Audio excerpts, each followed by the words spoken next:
नाज़रीन, हम माज़रत चाहते हैं, फ़नी ख़राबी की वजह से हमारा और आपका जो राब्ता है वो कुछ देर के लिए मुनक़ता हो गया था। बात को वहीं से शुरू करते हैं। तो हम इब्न आदम से पूछते हैं कि आज जो रोज़नामा एतदाल में हमारे मुफ्ती महमूद मेमोरियल हॉस्पिटल में जो कुछ भर्तियाँ हुई हैं और जो कुछ काम हुए हैं उनके हवाले से ख़बर शाया हुई है, तो इस हवाले से वो क्या समझते हैं कि ये इन मामलात में कितनी सच्चाई है कि भर्तियाँ की गई हैं सियासी बुनियाद, जो काम किए गए हैं वो भी गैर मयारी हैं और उसमें करप्शन हुई है और कमीशन खाई गई है। तो इब्न आदम साहब हमें बताएंगे कि इसमें कितनी सदाकत है और साबिक़ा जो अदवार थे और जो इल्ज़ामात होते थे, स्कैंडल्स आते थे, और मौजूदा जो दौर में स्कैंडल्स भी आ रहे हैं और कुछ बेहतरी भी हमें उस तरह नज़र नहीं आ रही कि हम कह सकें कि जो साबिक़ा अदवार थे वो बुरे थे और ये दौर जो है अच्छा है, या उन दो अदवार में जो कुछ हुआ था उनमें अब तब्दीली आ गई है। तो आप क्या समझते हैं कि वाकई इस तरह है कि तब्दीली आ गई है या मामलात उसी तरह हैं या मज़ीद बिगड़ गए हैं? बहुत शुक्रिया तुराबी साहब, इत्तेदाल स्टूडियो में मुझे मदऊ करने का। मुफ्ती महमूद अस्पताल में जो भर्तियाँ हुई हैं और उसमें जो आज लीडिंग न्यूज़ लगाई है, स्टोरी छापी है रोज़नामा इत्तेदाल ने, मैं ये समझता हूँ कि इस किस्म की चीज़ें जब पीपल पार्टी के दौरे हुकूमत में हुआ करती थी या मौलाना फजल रहमान साहब की जो MMA की जो हुकूमत थी उसमें अगर इस किस्म की चीज़ें मंजर आम पे आती थी, या ANP के दौर में इस किस्म की चीज़ें आती थी, या मुस्लिम लीग नवाज शरीफ की जो हुकूमत थी उनके दौर में आती थी, तो ऑन द रिकॉर्ड ये चीज़ें हैं कि तमाम जो PTI के सरकर्दा रहनुमा हैं बशमूल हमारे वफाकी मिनिस्टर सरदार अली अमीन खान के, वो इनको बड़ा क्रिटिसाइज़ करते थे कि इसमें शफाफियत नहीं है, इसमें अपने कारकुनों को जो है ओबलाइज किया जा रहा है, अकरबा परवरी की जा रही है, या इसमें चमक का जो है कोई ना कोई हाथ है। तो इस किस्म की भर्तियों के हवाले से यकीनन मुझे भी बड़ी हैरत हुई है कि अगर आप इसका अंदाज़ा इससे लगा लें कि अगर आप DA खान के कमिश्नर डिवीज़न को देख लें या यहाँ के दूसरे जो बड़े स्ट्रक्चर हैं उनको देख लें, जिनके पास बहुत ज़्यादा लोड वर्क होता है, काम की नवीयत भी बहुत जो है ना मल्टी किस्म की चीज़ें होती हैं उनमें,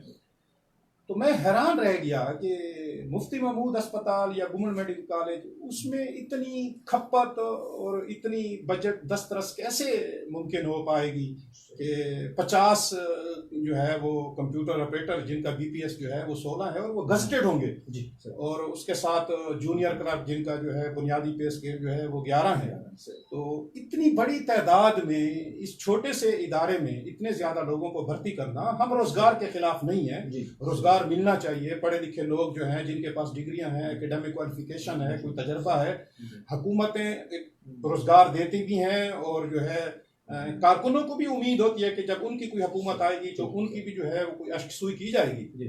लेकिन दूसरी तरफ ये भी देखें कि एक तरफ तो पिछले 5-6 साल से मुसलसल जो है ये एक स्टांस लिया जा रहा है कि वो जो पहले गरीब मरीजों को सरकारी अस्पताल में, आपको पता है सरकारी अस्पताल में जो है वो गरीब तबका या सफ़ेद पोश तबका जो है वो इलाज कराने जाता है, एलीट तबका तो इसका रुख ही नहीं करता। तो वहाँ से जो है वो जो एक्सरे की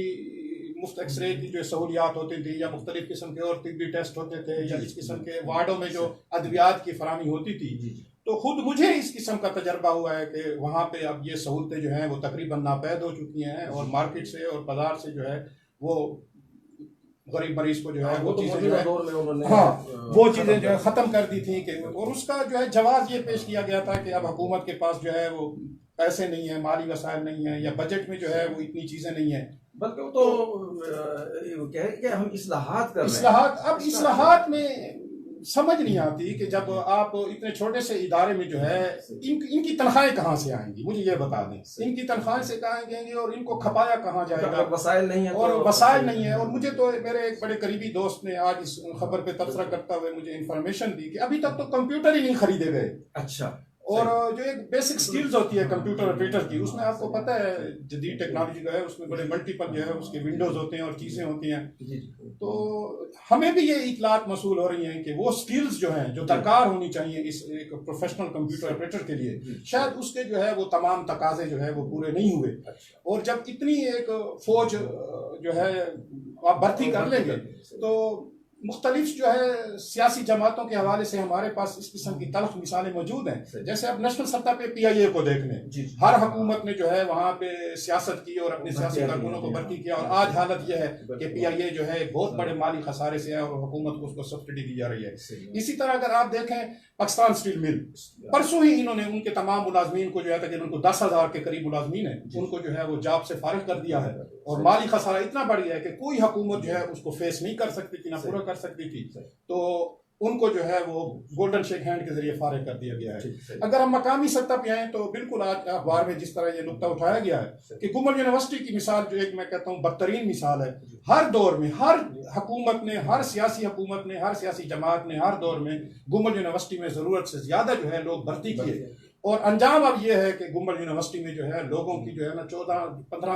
2014-15 में जो लोग पेंशन पे चले गए थे, उन पेंशनर को जो है अभी तक उनकी पेंशन के पैसे नहीं मिले और तनख्वाहें नहीं मिली। ईद पर भी जो मुलाजमीन है गुलमर्ग यूनिवर्सिटी के, उनको आधी तनख्वाह दी गई। सही है, हम रोजगार के बिल्कुल हक में है, रोजगार दिया जाए। पढ़े लिखे लोग हैं, पढ़े लिखे लोग जो है वो नौजवान जो है वो फारिग और बेरोजगार नहीं घूमने चाहिए। लेकिन अगर रोजगार देने का तरीकेकार ये है कि जिसमें चमक की बुआ है, जिसमें अकल परवरी और सिफारिश और मेरिट को बालातर रख के, तो यकीनन फिर अगर माजी की हुकूमतों को जो है इन इल्जामात का सामना करना पड़ा है और उनकी अखलाकी हैसियत पे एक बहुत बड़ा सवाल उठा है, तो PTI जिसका मंशूर यही था कि हम जो है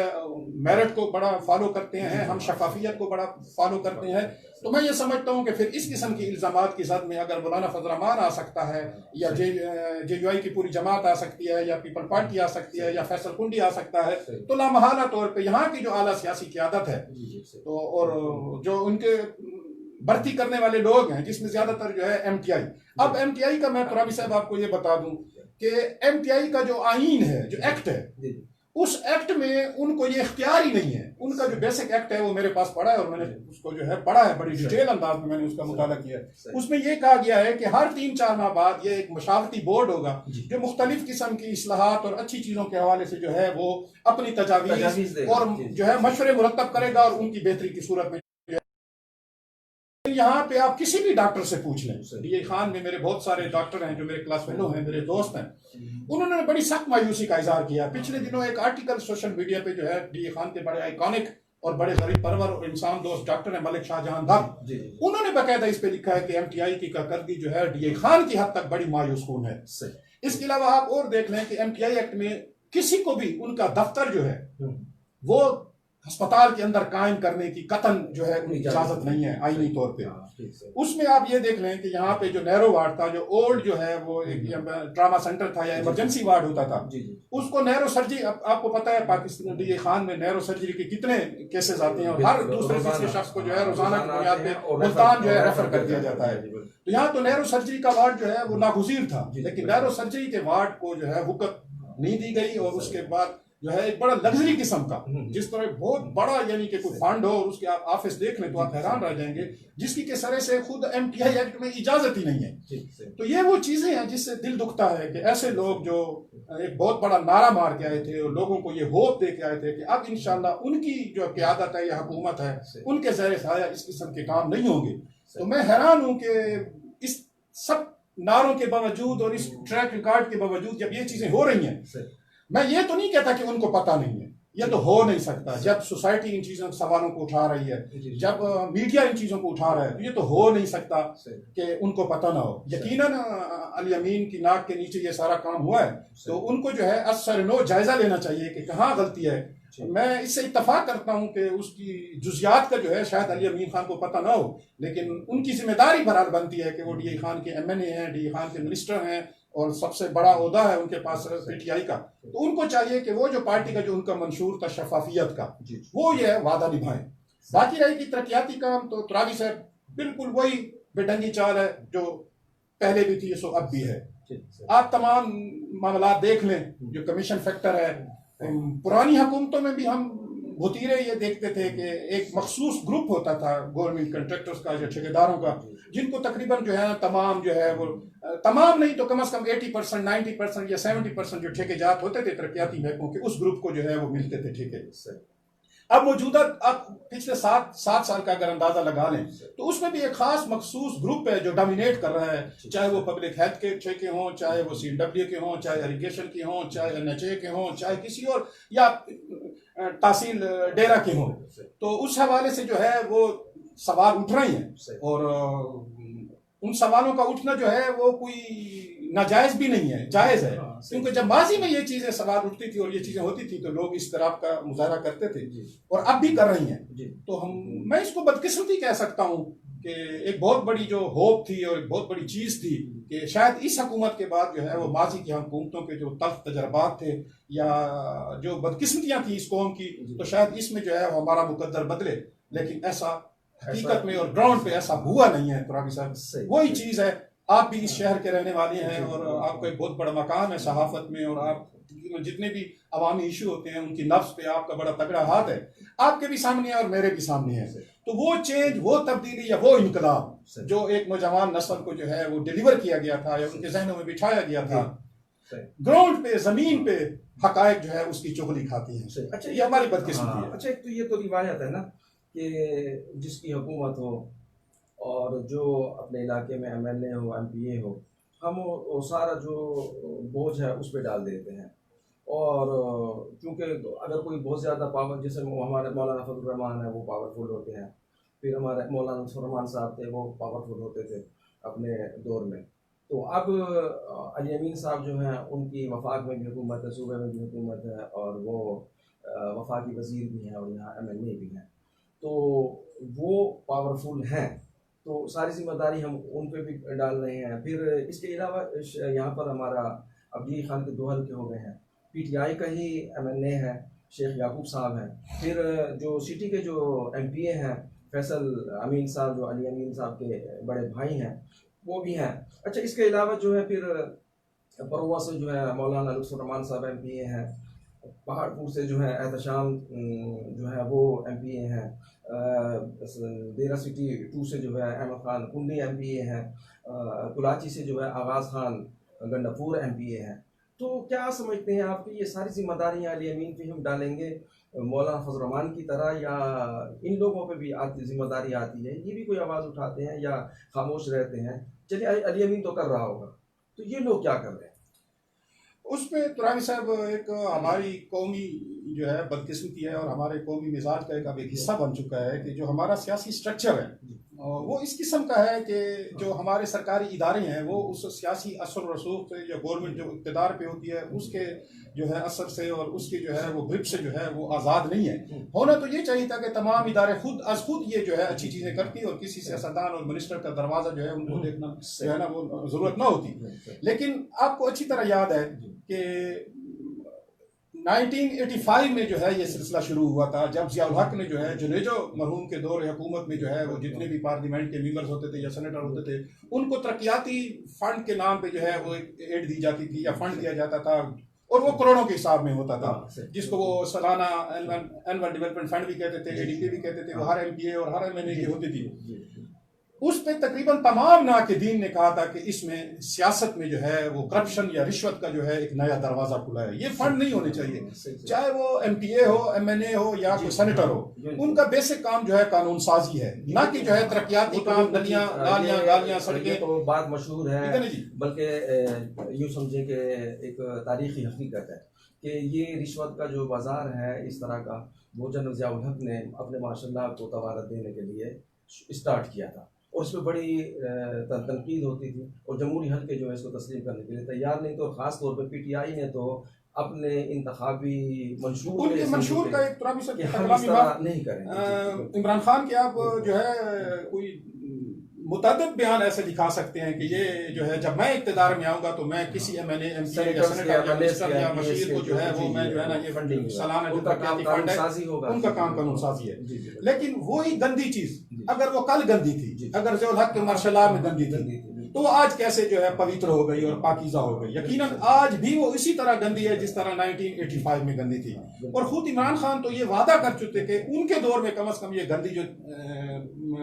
प्रैक्टिस है, जो रिवायात है, मैं उनको कम से कम नहीं होने दूंगा। मैं ये समझता हूं कि अगर तमाम जितने भी पॉलिटिशियन हैं उनको सिर्फ और सिर्फ अवामी मसाइल और प्लस कानून साजी की तरफ जो है वो मरकूज रखा जाए और उनको वहीं फोकस किया जाए। और ये चीजें जब आती हैं तो लाजमी बात है आपके वोटर, आपके सपोर्टर जो है वो आपको जो है अप्रोच करते हैं, उस पर आप पे दबाव डालते हैं, उस पर फिर वोटर, वो जो वोट होता है उस वोट को भी वो वोटर भी ब्लैकमेल करते हैं। सियासतदानों को खाली जो है वो मुल्क इल्जाम नहीं ठहराता। यहाँ का हमारा जो वोटर है वो साल में या 5 साल में जब एक दफा वोट दे देता है तो वो 5 साल तक जो है उस मुतलका सियासतदान या मैंने या MP या मिनिस्टर के सर पे सवार होकर बैठ जाता है कि मेरे लिए तो ये करोगे, मेरे लिए तो ये करोगे, तो मेरे तो बहुत सारे काम मैं समझता हूँ कि शायद सियासतदान न करते हो। हम वोटर जो है वो उनको मुख्तलिफ किस्म के जो है कभी इमोशनली बोल है, हम वोटों के जरिए ब्लैकमेलिंग, हम वो दबाव करके वो काम करा देते हैं। अगर हम ये इस तरह कह लें कि वोटर्स नहीं सपोर्टर्स, वोटर और सपोर्टर दोनों, वोटर और सपोर्टर दोनों मालियाती सपोर्ट भी करते हैं, हैं, फाइनेंसर भी होते हैं, इसमें भी कोई शक नहीं है कि इन्वेस्टमेंट करते हैं। पाकिस्तान की सियासत जो है जो तर्ज इंतखाब है या इंतखाबी सियासत है वो बहुत महंगा है। आम आदमी पाकिस्तान में इलेक्शन कॉन्टेस्ट ही नहीं कर सकता जब तक कि वो करोड़पति ना हो। अगर करोड़पति नहीं है तो वो डेफिनेट जो है वो वोट तो कंटेस्ट कर देगा लेकिन उसकी वोटों की तादाद इतनी नहीं होगी कि वो विनिंग स्टैंड पे जो है आपको खड़ा हो जाएगा। आपके इल्म में है, हम सब के इल्म में है कि MNAs MPs कर्जे ले लेकर इलेक्शन लड़ते हैं और उसके बाद जब वो कामयाब हो जाते हैं तो वही कर्जे वो ठेके देकर उतार रहे होते हैं, वो बराबर कर रहे होते हैं। नहीं, इसमें तो कोई शक नहीं है कि पाकिस्तान में अब जो है वो सियासत जो है एक बहुत बड़ी इंडस्ट्री बन चुकी है। सियासत खिदमत से थोड़ा आगे निकल गया ना, उससे निकल गई है अखलाकी तौर पे। सियासत खिदमत से निकल के अब एक इंडस्ट्री है, एक कारोबार है कि भाई इतना लगाओ और जब इक्तदार में आओ तो फिर इतना कमाओ कि 1-2 इलेक्शन और भी उसमें से जो है वो आप गुजार दें और इलेक्शन कॉन्टेस्ट कर लें। ये हमारी बदकिस्मती है। अभी हम जो है ना वो कि 72 साल कोई कम नहीं होते इन कौमी गलतियों से सीखने के, बड़ी तारीख है और हमारे साथ ही जो मुल्क आज़ाद हुए हैं उन्होंने इन 72 साल में बहुत कुछ सीखा है। अच्छा, इसके अलावा ये देखें ना कि हमारा जो हमसियत के अपने निज़ाम पे आ जाते हैं DI खान के, कि एक तो हमारा DI खान सिटी का सिस्टम हो गया ना, मुफ्ती महमूद हॉस्पिटल है या डिस्ट्रिक्ट हॉस्पिटल है, MTI है। इसके अलावा फिर पूरे DI खान में जो है तहसील हेडक्वार्टर्स हॉस्पिटल्स भी हैं, बुनियादी मराकज़ सेहत भी हैं, डिस्पेंसरियाँ भी हैं और इसके अलावा जो है बहुत सारा सिस्टम जो है सरकार का इस तरह चल रहा है कि बाज़ लोगों को तो पता ही नहीं है कि ये फलां जगह पे जो डिस्पेंसरी चल रही है, मतलब मोहल्ला खाकवानी में चल रही है, मोहल्ला शिक्षा में चल रही है। तो ये इस सारा सिस्टम जो है, एक तो ये बताएं कि ये सब कुछ जो हो रहा है, इतना बड़ा जो इंफ्रास्ट्रक्चर है, इससे आवाम को रिलीफ मिल रहा है, एक तो ये बात। दूसरी बात ये आती है कि क्या हमारे जो कमिश्नर साहब हैं, हमारे जो डिप्टी कमिश्नर साहब हैं, उनकी भी कोई जिम्मेदारी बनती है इसमें, कोई सुपरविजन है, उनके पास भी कोई इख्तियारात है कि जो हमारे सूबाई डिपार्टमेंट्स हैं उन पर नज़र रखें और उनसे कोई हिसाब किताब मांग सके या उनसे पूछ सकें या उनको हिदायत दे सके। तुराबी साहब, ये जिम्मेदारी आप बिल्कुल ठीक कह रहे हैं कि खाली सियासतदानों पे नहीं आती। यहाँ के जो आला इंतजामी अफसरान हैं, जो माई बाप होते हैं हम तमाम महकमों के, पर्टिकुलरली मैं कमिश्नर साहब के ओहदे की बात करूंगा, मैं जो है DC साहब के ओहदे की बात करूंगा और जहाँ तक ताल्लुक है DI खान के कमिश्नर साहब का और DI खान के डिप्टी कमिश्नर साहब का, माशाल्लाह वो बहुत अच्छे ऑफिसर है, ब्रिलियंट ऑफिसर है और उन्होंने परफॉर्म भी किया है। लेकिन बात वही आ जाती है कि अगर सेहत तरजीहात है तो मुझे बताएं कि कमिश्नर साहब के, DC साहब के या बाकी आला इंतजामी अफसरान के जो है वो अस्पतालों के आपने पिछले 7 सालों में कितने विजिट देखी हैं, ताकि वो एक एक वार्ड में जाएं, लोगों से पूछें और उनको जो मुफ्त सहूलियात मिल रही हैं, नहीं मिल रही, उनके साथ एटीट्यूड क्या है। डॉक्टर जो है, स्पेशलिस्ट डॉक्टर जो है, आप चले जाएं, ये मैं नहीं कह रहा, हर दूसरा तीसरा शख्स आपको ये कहेगा कि अस्पताल में जो स्पेशलिस्ट डॉक्टर है वो जो 9 बजे आते हैं तो 11 बजे जो है वहाँ कोई नहीं होता। ये कल का वाकया है कि थत्तल की एक खातून का एक्सीडेंट हुआ है, उसकी 3 उंगलियां जो हैं वो हाथ से अलग हो गई हैं और वो कई घंटे तक हॉस्पिटल में बेयारो मददगार बैठे रहे। अब यहाँ बात, जहाँ तक आपकी ये बात है कि सहूलियात जो है, हाँ सेहत और अस्पतालों का जो स्ट्रक्चर है, मयार है, उसमें जो शोबाजात हैं, आज से 15-20 साल पहले अगर हम देखा जाए 25 साल, तो उसकी निस्बत तो बहुत बेहतर हुआ है, इसमें कोई शक नहीं है कि उसमें पहले बेहतरी है। लेकिन आप ये देखें कि अभी तक DI खान में दिल के ऑपरेशन नहीं किए जाते, कोई सहूलत मुयसर नहीं है। जो कार्डियोलॉजी के वो है, किडनीज के हवाले से भी कुछ चीजें हैं कि अभी तक जो है ना वो किडनी के ऑपरेशन उस लेवल के नहीं होते, लोगों को जो है शायद पिशावर जो है वो किडनी सेंटर जाना पड़ता है। इस तरह जो एक्सीडेंट की चीजें होती हैं वो ज्यादातर जो है खासकर नैरो सर्जरी के हवाले से वो मुल्तान रेफर कर दिए जाते हैं। तो जितने बड़े यानी कि बीमारियां हैं उनके हवाले से हर चौथा 5वां शख्स जो है यहाँ अस्पतालों से जो है सेहतयाब होने की बजाय वो पिशावर, लाहौर, इस्लामाबाद, पिंडी, मुल्तान, फैसलाबाद और कराची वहाँ रेफर हो रही है। तो ये साफ ज़ाहिर है कि अभी वो जदीद 21वीं सदी के तकाज़ों के मुताबिक जो सेहत के हवाले से सहूलियात होनी चाहिए, वो डी खान में अभी तक हम जो है प्रोवाइड नहीं कर सके। उम्मीद है कि अगले आने वाले चंद वर्षों में शायद हम इस जो है ना टारगेट को हासिल कर लें। सबसे बड़ा जो क्रॉनिक मसला है डी खान में, वो जहाँ डी खान में कोई बच्चों के बहुत ज्यादा केसेस होते हैं, अब यहाँ पे कोई चिल्ड्रन हॉस्पिटल नहीं है, ठीक है। इस तरह जो घर में मुख्तलिफ अफराद जो है वो आग की वजह से या किसी और वजह से झुलस जाते हैं, बर्न सेंटर, वो बर्न सेंटर अभी भी अब ऐसा जिला जो केपीके में दूसरा सबसे बड़ा जिला है और जिसकी आबादी जो है वो तकरीबन कोई 20-21 लाख या 18 लाख तक पहुंच चुकी है। तो हम हैरानगी की बात यह है कि इस जदीद दौर में अभी तक सूबा केपीके के दूसरे बड़े जिले में ना बर्न सेंटर हो, ना कार्डियोलॉजी के केस हो, ना नैरो सर्जरी के केस हो, ना हार्ट के केस इधर हो, ना बच्चों के केस हो। तो ये तो साफ जाहिर है ना कि अभी हम बहुत पीछे हैं, बहुत काम करने की जरूरत है। मेरी कमिश्नर से भी यही अपील है, मेरी तमाम MPS से भी यही अपील है, मेरी सरदार अली अमीन खान से भी यही अपील है। और तहरीक इंसाफ तो खुद ये कहती है कि पिछली हुकूमत जो है वो अपनी तरजीहात में सेहत को संजीदा नहीं लिया। अभी कोरोना का जो है वो आप डिजास्टर देख लें तो अभी हम जो है तकरीबन हैंडीकैप हो चुके हैं उस हवाले से कि अभी हम बहुत पीछे हैं। तो मैं ये समझता हूँ कि डी खान की जो आबादी है, डी खान का जो स्ट्रक्चर है, यहाँ कम अज कम जो है ये तमाम जो मैंने शोबाजात गिनवाई हैं, अगले 6 माह में, साल में जो है इनको आना चाहिए। ये एक अच्छा जस्टर समझा जाएगा PTI की हुकूमत की तरफ से और हमारे MPS की तरफ से और पर्टिकुलरली सरदार अली अमीन खान की तरफ से भी। हम बहुत ज़्यादा पीछे हैं और बहुत ज़्यादा महरूमी है सेहत के हवाले से, लोगों को बड़ी तकलीफ और वक्त का ज़िया होता है, पैसे बहुत ज़्यादा लग जाती हैं। तो अगर ये चीज़ें और ये सहूलतें मकामी सतह पर इधर ही अस्पतालों में हो तो कोई शक नहीं है कि यकीनन हर तबका जो है उससे मुतमईन होगा और इनको दुआएं देगा। सही। अच्छा, हमें इसके साथ ही हमारा जो ज़िला टाँक है, हमारा डिवीजन का हिस्सा है, वहाँ के लोग भी बेचारे बहुत परेशान हैं। वो समझते हैं कि डिस्ट्रिक्ट हॉस्पिटल की नई बिल्डिंग तो बन गई है, इंफ्रास्ट्रक्चर तो मौजूद है, लेकिन वहाँ पर भी उनके लिए कोई ऐसी सहूलियात नहीं है। अभी अगर हम देखें, जिस तरह आपने बात की है कि कंप्यूटर ऑपरेटर्स जो हैं वो भर्ती कर लिए गए हैं बड़ी तादाद में, क्लर्क्स बड़ी तादाद में जो है भर्ती कर लिए गए हैं। इसी तरह वहाँ टाँक में भी इंफ्रास्ट्रक्चर तो बन गया है, लेकिन हमारे यहाँ भी मुफ्ती महमूद मेमोरियल हॉस्पिटल में भी, डिस्ट्रिक्ट हॉस्पिटल में भी, इसी तरह टाँक में भी ना तो वो फैसिलिटीज़ हैं जो आवाम को चाहिए और ना ही डॉक्टर्स पूरे हैं। अच्छा, इसके अलावा जो है वो फिर इस तरह भी है कि अगर मशीनें हैं तो ऑपरेटर्स नहीं हैं, ऑपरेटर्स हैं तो मशीनें नहीं हैं। और ख़ास तौर पे हमारे जो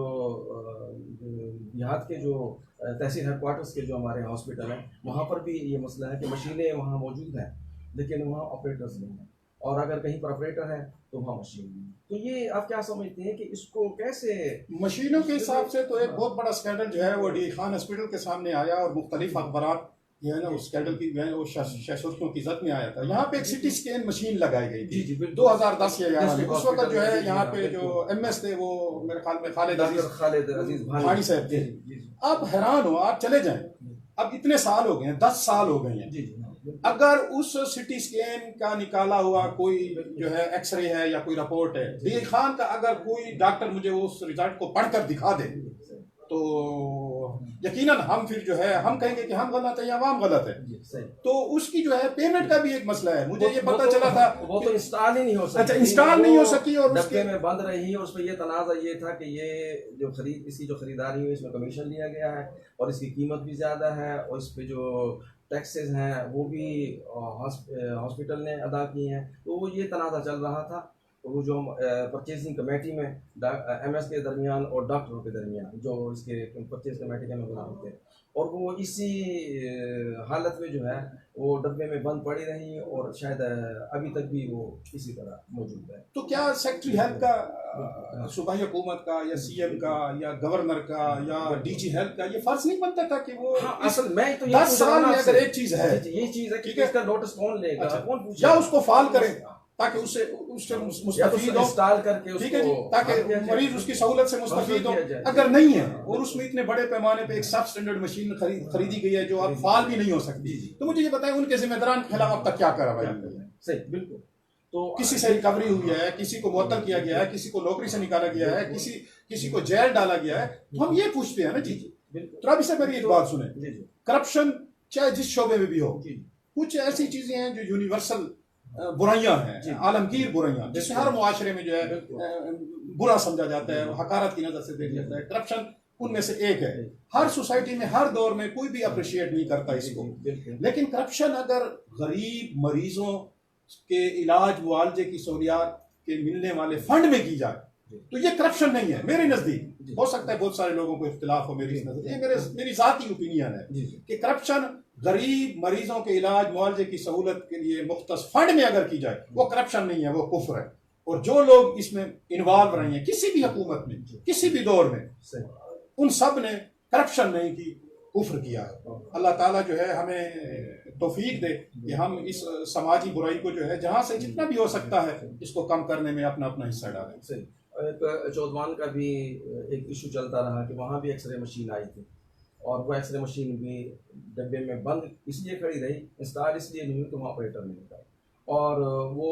वहाँ खड़ी खड़ी जो मशीन थी उसमें से जो अहम पुर्जा जात थे वो गायब हो गए। उसके बारे में मुझे भी कोई थोड़ी जो है सुनगुन है। वो ये है कि मेरे ख्याल में जर्मनी या अमेरिका की तरफ से या हालैंड की तरफ से, मुझे एग्जैक्ट नहीं याद, कि एक डिजिटल छोटा सा एम्बुलेंस टाइप जो है वो एक दी गई थी, जिसके अंदर जो है वो अल्ट्रासाउंड भी था, एक्सरे सिस्टम भी था, और जो हमारे खवातीन की जो जिच की जो केसेस होते हैं जिचकी के वो भी थे। लेकिन अभी तक वो ऑपरेशनल हालत में जो है वो नहीं है, और उसकी जो कास्ट है तुरावी साहब वो करोड़ों में है। जी अब गैर जो है, गोरे जो है, जिनको हम काफिर भी कहते हैं, को भी कहते हैं, वो तो हमारे इलाज मुआवजे के लिए इतनी यानी करोड़ों की चीजें जो है वो बतौर डोनेशन या खैरात, तो हम वो बदकिस्मत कौम है कि गैरों की जो है वो खैरात को भी जो है हम सही तरीके से जो है वो इस्तेमाल नहीं करते और उसमें भी डंडी मार देती हैं। इस पे सिवाय अफसोस के और क्या किया जा सकता है। एक हमारा बहुत पुरवा जो है हमारा बहुत अहम तहसील है हमारी, वहाँ जो हॉस्पिटल है तहसील हेडक्वार्टर, तो वहाँ भी बड़े मसाइल हैं और वहाँ भी वो शिकायत बार बार आती हैं कि डॉक्टर्स नहीं हैं और मरीज़ जाएं तो उनको अटेंड करने वाला कोई नहीं होता, इलाज मुआवजे की सहूलत मौजूद नहीं है। तो ये और पहाड़पुर में भी इसी तरह सूरत हाल है। तो ये ओवरऑल जो हमारे ज़िले की सूरत हाल है, सेहत का निज़ाम जो है वो बेहतर नहीं है, मजबूत नहीं है। तो मैं फिर आपसे यही सवाल करता हूँ कि क्या इसका एक MNA वफाकी वज़ीर जिम्मेदार है या बाकी लोग भी मशीनरी नहीं? एक MNA क्यों जिम्मेदार है? MNA का बुनियादी काम यह तो नहीं है कि वो चौकीदारा करता रहे, रोडों का चौकीदारा करे कि इसमें नाकस मटीरियल इस्तेमाल हो रहा है, ये हो रहा है। अवाम किधर है? अवाम हाथ क्यों नहीं रोकते उस ठेकेदार का, उस कंट्रैक्टर का? सिविल सोसाइटी किधर है? सिविल सोसाइटी रोडों पे क्यों नहीं आ जाती? भूख हड़ताली कैंप क्यों नहीं लगाती? एहतजाज क्यों नहीं करती? ये चीजें हमारे लिए हो रहे हैं। हुकूमत का तो एक हिसाब से तो हम एहसान मंद है कि हुकूमत ने हमारे लिए रोड है, बिजली है, नालियां हैं, पुलें हैं, या के अस्पताल है, उन्होंने एक फंड मुख्तस कर दिया। आगे हम जाके उसमें जो है बदनीति का मुजाहरा करते हैं। तो जब तक सिविल सोसाइटी, तो राबी साहब मैं फिर कह रहा हूँ, जब तक सिविल सोसाइटी ऊपर नहीं आएगी ये काम होते रहेंगे। जो 2 नंबर आदमी है वो तो इसी ताक में रहता है कि यू मिस आई हिट, जैसे ही मौका मिलेगा उसने अपना 2 नंबर काम जो है करके वारदात करके चले जाना है। लेकिन जहां मुआशरे बेदार होते हैं, जहां मुआशरे तहजीब याफ्ता होते हैं, जहां मुआशरों में जो है वो जो है ना उनके यहाँ एक शऊर होता है, वहां कोई 2 नंबर का काम इसलिए भी नहीं होता कि सोसाइटी उनका हाथ रोक लेती है। और आपको तो पता है हमारे दीन में भी यही चीज है, ये जहां भी बुराई देखो, ईमान का पहला तकाजा ये है कि उसको जो है शिद्दत के साथ ताकत से रोको। तो बुराई ये भी तो एक बुराई है ना जो पूरे मुआशरे के साथ की जाए। तो हमारे मुआशरे में से कितने लोग हैं जो अपने वेस्टर्न इंटरेस्ट के हवाले से जो है वो खामोश रहते हैं और गलत काम जो है होते रहते हैं। तो ये खाली MNAs को या मिनिस्टर को या किसी और को मुर्द इल्जाम ठहराना ये भी बहुत बड़ी ज्यादती होगी। लोगों को खुद आगे बढ़ के अपने हक के लिए जो है वो बेहतर जो है वो रवैयों का जो है ना वो मुजाहरा करना चाहिए। जहां तक आपकी बात है पहाड़पुर की और परोवा की, तो जब तक यहाँ पे डिस्ट्रिक्ट हेल्थ ऑफिसर जो है डॉक्टर तारिक खान मियां खेल थे, उन्होंने बहुत अच्छा परफॉर्म किया। चाहे वो द्राबिन है, चाहे वो ये D टाइप अस्पताल होते हैं, चाहे वो पहाड़पुर है, चाहे परोवा है, चाहे KD है, अब्दुल खेल है, उन्होंने वहां पे न सिर्फ अच्छा स्ट्रक्चर दिया, वहां पे अल्ट्रासाउंड की मशीनें दी, एक्सरे सेंटर दिया, वहां पे जो है डिलीवरी केसेस के जो लेबर रूम है वो प्रोवाइड किए, डॉक्टरों को बनाया। उनकी मेरे ख्याल में डॉक्टर तारिक खान मियां खेल की अब रिटायर हो गए हैं, उनकी खिदमात को और उनके उस काम को जो उन्होंने अपने दौर में किया, भर्तियों में शफाफियत लाए, कमीशन और टाउट माफिया को उन्होंने खत्म करके रख दिया था, उनको खराज तहसीन पेश ना करना जो है वो भी ज्यादती होगी। और प्रोवा अस्पताल में जो हमारे डी खान के एक बहुत ही हमदर्द डॉक्टर हैं और लोग उनको बड़ी दुआएं भी देते हैं, उनका इज्जत भी करते हैं, हर मकतब फिक्र में उनकी इज्जत है, डॉक्टर मलिक शाहजहां धप जी, उन्होंने अपनी मदद आपके तहत कुछ दोस्तों को इन्वॉल्व करके उनसे डोनेशन वगैरह लेके वहाँ जो है वो चीजें, ये तो हमारे कुछ ऐसे डॉक्टर भी हैं, वो इंडिविजुअल है, वो इंडिविजुअल है, सिस्टम की वजह से नहीं है, ये मैं आपको बता दूं। क्योंकि लेकिन अब हमारे मुआशरे में या हेल्थ के शोबे में कितने डॉक्टर शाहजहां धप हैं, ऐसी वो तो एक ही है ना, एक है तो उसने वहां फर्क डाला है, ठीक है जी। वहां पे जो है इमरजेंसी के जो ओपीडीज हैं वो 300, 400, 500 डेली के हिसाब से है, लेकिन अब इंडिविजुअल को एक सिस्टम के थ्रू जो है हमने मजबूत करना है, और सेहत जो है इस पे कोई कंप्रोमाइज नहीं होना चाहिए किसी भी हुकूमत के हवाले से, तालीम पे ये, क्योंकि जिस समाज में, जिस कौमों में जो है, जिन ममालिक में अगर मुआशरों में सेहत और तालीम ये अगर पीछे रह जाए, और पीटीआई की हुकूमत से मुझे इसलिए उम्मीद है कि वो 22 साल तक यही नारा मारते रही है कि हमारी हुकूमत ने जो है सेहत और तालीम को जो है वो अपनी तरजीह नहीं बनाया, तो आज पाकिस्तान इतने पीछे है। मैं ये समझता हूँ कि ये जो कुछ कमियां पेशियां नजर आई हैं, तो सरदार अली अमीन खान भी और प्लस फैसल अमीन खान जो खुद यूरोप में रह चुके हैं, फ्रांस में 14-15 साल रहे हैं, वहां पे उन्होंने निजाम देख लिया है और वो बड़ी मुस्बत और पॉजिटिव सोच का